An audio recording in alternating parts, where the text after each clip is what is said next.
মারুফ হোসেন। বিসমিল্লাহির রহমানির রহিম।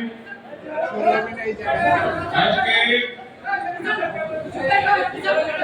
আমাদের বৃহত্তর কুমিল্লাবাসী কর্তৃক কুমিল্লা বিভাগ ঘোষণার দাবিতে এই আলোচনা সভার সম্মানিত সভাপতি, প্রধান অতিথি, বিশেষ অতিথিবৃন্দ, উপস্থিত আমাদের কুমিল্লা, চাঁদপুর, ব্রাহ্মণবাড়িয়া সহ বিভিন্ন অঞ্চলের নেতৃবৃন্দ, আসসালামু আলাইকুম।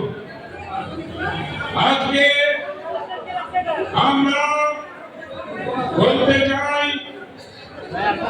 দীর্ঘদিন এই কুমিল্লা বিভাগ নিয়ে আমাদের এলাকার জনগণ দাবি জানিয়ে আসছে, কিন্তু অত্যন্ত দুঃখজনক হলেও সত্য, বিগত 15 বছর খুনি হাসিনা যে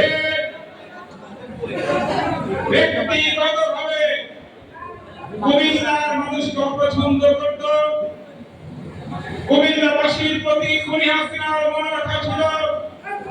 হাসিনা জানত কুমিল্লাবাসীর কাছে হাসিনার কোন অস্তিত্ব নাই, আর কারণে অযৌক্তিকভাবে আমাদের কুমিল্লাবাসীর দাবির পরেও শেখ হাসিনার ওই প্রেসিডেন্ট কুমিল্লার নামে বিভাগ ঘোষণা করে নাই।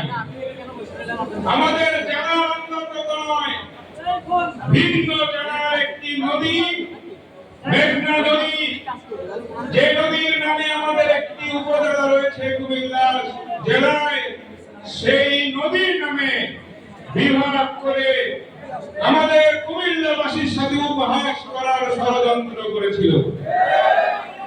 আজকে খুনি হাসিনা নাই, সে আওয়ামী লীগ 350 এমপি নিয়ে হাসিনা পালিয়ে গিয়েছে।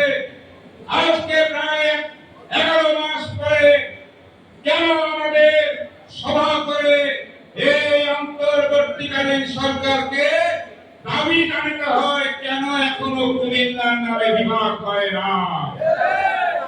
আমরা আশা করেছিলাম এই কুমিল্লা বিভাগে অনেক গুরুত্বপূর্ণ ব্যক্তি অন্তর্বর্তীকালীন সরকারে থাকার পরেও কি কারণে এই কুমিল্লা বিভাগের নামে বিভাগ ঘোষণা করা হয় না আমাদের বোধগম্য নয়।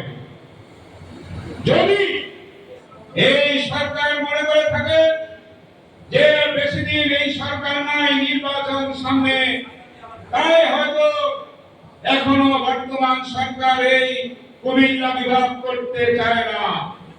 এই কুমিল্লা বিশ্ববিদ্যালয়, কুমিল্লা মেডিকেল কলেজ বাংলাদেশ জাতীয়তাবাদী দলের সরকারের সময় হয়েছে। তাই আমরা বলতে চাই, আমাদের দলের ভারপ্রাপ্ত চেয়ারম্যান জনাব তারেক রহমান যে 31 দফা দিয়েছেন, সেখানে 11 দফা এবং 21 দফা। 11 দফায় বলা হয়েছে গণমুখী জনমূল্যায়নমূলক প্রশাসন প্রতিষ্ঠার জন্য আমরা বিকেন্দ্রীকরণ করব প্রশাসনে, এবং 21 দফায় বলেছে স্বায়ত্তশাসিত প্রশাসন গড়ে তুলে স্থানীয় পর্যায়ে আমরা এই দেশের উন্নয়ন করব। আমরা গ্যারান্টি দিতে পারি, আগামী ফেব্রুয়ারি মাসে জনগণের ভোটে যদি বাংলাদেশ জাতীয়তাবাদী দল ক্ষমতায় আসে, আমরা প্রথমে এসে কুমিল্লার নামে বিভাগ ঘোষণা করব। এই প্রতিশ্রুতি আমরা কুমিল্লাবাসীর কাছে দিতে পারি, সেই আশাবাদ ব্যক্ত করে সকলকে ধন্যবাদ জানিয়ে আমার বক্তব্য শেষ করছি। আল্লাহ হাফেজ। বাংলাদেশ জিন্দাবাদ। কুমিল্লা বিভাগ অবশ্যই ঘোষণা করতে হবে।